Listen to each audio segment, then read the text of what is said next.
Hello, everyone, and welcome to the Leadership Think Tank. This is another day of a great lesson, so fasten your seatbelt. I want to talk to you today about improvising in leadership. Improvising in leadership. Great leaders are not only planners, they're adaptive responders. Adaptive responders who can lead in real time when uncertainty shows up. There's a scripture that I can base this on this morning, and that is Proverbs 16:9. A person plans their course, but the Lord establishes their steps. So the thought here is every leader eventually faces a moment when the spreadsheet, the schedule, all the strategies, all those things break down, right? Things are great until they aren't. Think of the MapQuest days. Do you remember that? How many's old enough to remember the MapQuest days, right? Where you print your directions and then you get in the car and you start driving, right? And then you come up to a roadblock or construction or a detour. Those directions aren't any good anymore, are they? And you didn't plan it that way, but that's the way it happens sometimes. And so perhaps you're putting together an event and a volunteer cancels, or a meeting goes sideways, or there's a family crisis that interrupts the day, or a ministry opportunity that appears without warning. You know, people pass away all the time. You know, pastors are now running to the aid of people who are in the hospital, or whatever the case may be, and that changes the course of the day. And at that moment, that's when leadership is revealed. It's not in the perfect planning, but in the what to do next. And so improvising in leadership is the skill of responding with faith, with calm, and with clarity instead of panic. Right? Panic is not going to resolve anything. Is that right? So improvising starts with presence, okay? And the best improvisers pay attention to what's actually happening, not just what they expected to happen. You know, I like when things go as planned. You know, I'm one of those people. I have a little bit of that perfectionism, right? I want everything to go a certain way. I remember I was getting ready to officiate a wedding, and I was walking up, you know, very dignified and proper to the stage, and the step to the stage was a little higher than normal, and I tripped over it, almost fell, but I caught myself. But either way, it was all out the window, right? It didn't go as smoothly as planned. And leadership works the same way. You cannot respond wisely if you're mentally stuck on the plan that you lost. And think about the stress too. The stress that you're holding on to because it didn't go the way it should have gone. And now you're just pondering over that and you can't focus and be in the present. So presence means that you are fully in the room. You're listening carefully and noticing what people need. A present leader can hear what is spoken, sense what is unspoken, and respond to the real moment. And so you cannot lead the moment if you are still grieving the version of the moment you wanted. Think about that. Number 2, improvising requires flexible thinking. Improv-based leadership training consistently emphasizes adaptation, collaboration, and the willingness to build on what others offer rather than to block it. It's being open to hear what other people have to say in the moment to perhaps shed some light on something. Sometimes, my former boss, he said this. He said, "You can't see the forest for the trees." And he said that so many times to me, and it really didn't grab on. I knew what it meant, but it really didn't take effect in my life until years later. Oftentimes, all we can see is the thing before us, and we can't see a way around it or through it or over it. And so we're just mesmerized by that thing caught up by that thing.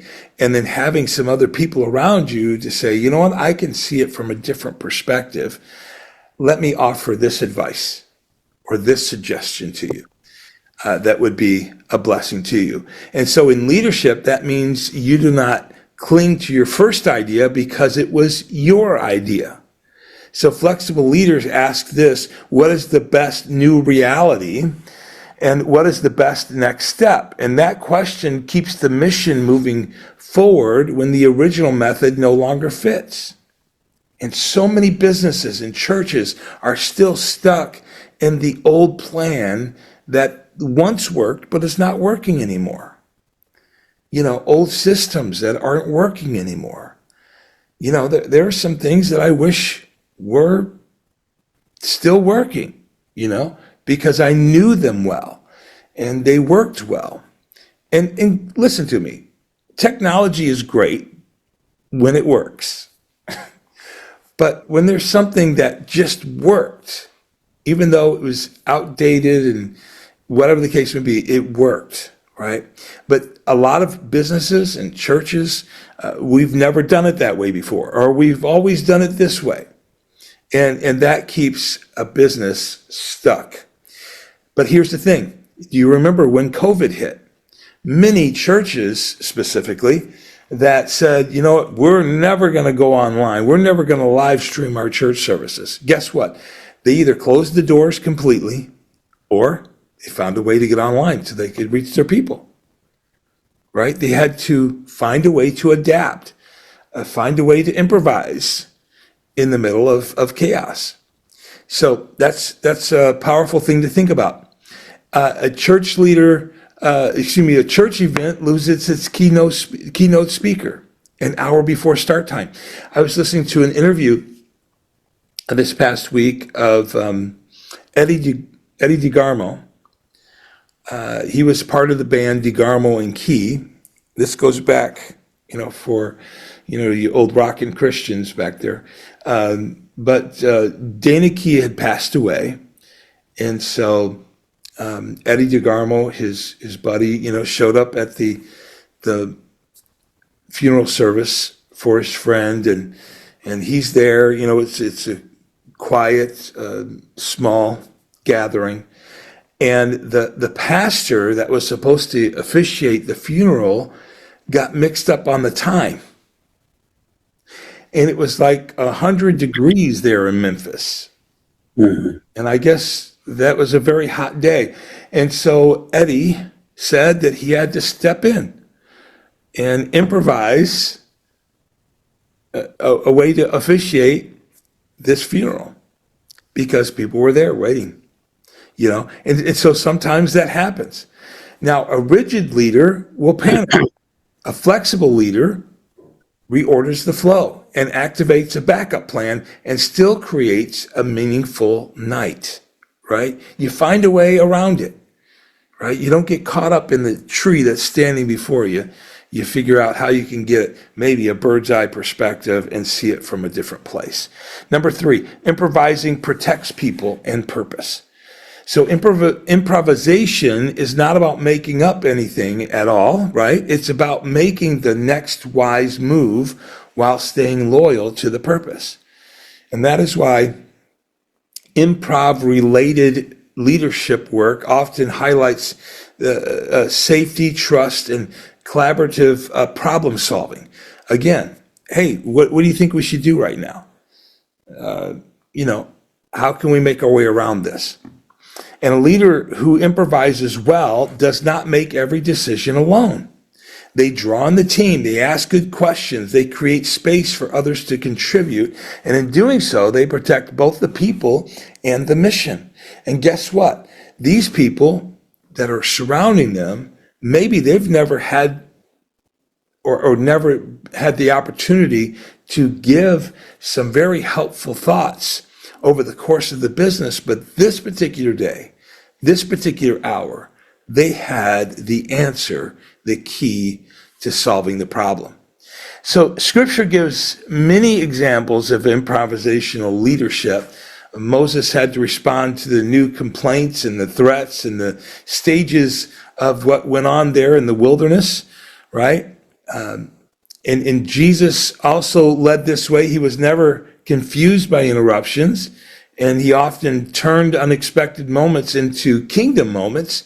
But that is leadership improvisation at its highest level, remaining faithful to the Father, remaining faithful to the plan, to the goal, while responding wisely to the moment. So here's some practical things to apply, is to, number one, pause.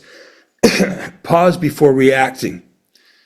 A short pause can keep emotions from ruling the moment, right? This also goes for getting upset, right? To pause for a moment, count to 10, right? And then leadership listen for the real issue. Often the stated problem is not the deepest problem. Maybe there's water on the floor. Well, maybe that's a good problem, but why is there water on the floor? Let's find out what the source is. And then, with that in mind, my wife had arrived at our condo, and apparently just moments before, the valve outside had popped off the spigot, and water was gushing out. And so she didn't notice that at first. What she did notice was the water in the basement. The basement is flooding. Where's the water coming from? Right? And then we found out that the spigot had busted, and she needed to turn the water control off inside the house, which resolved the issue. But sometimes we're looking at the problem that's not actually the problem. And then next is say yes to the need, not necessarily to the method. You can honor the moment without repeating the failed plan. And next is keep the mission in view. Improvisation without purpose becomes chaos, but improvisation anchored to the purpose becomes wisdom. So here's the closing challenge for all of us today. Here's the wrap up. Ask yourself this question: when the plans change, do I become anxious or do I become useful? Can I think under pressure? Can I handle this moment? And that question exposes whether I am leading from control or from calling. That's powerful, right? And then the goal is not to eliminate uncertainty.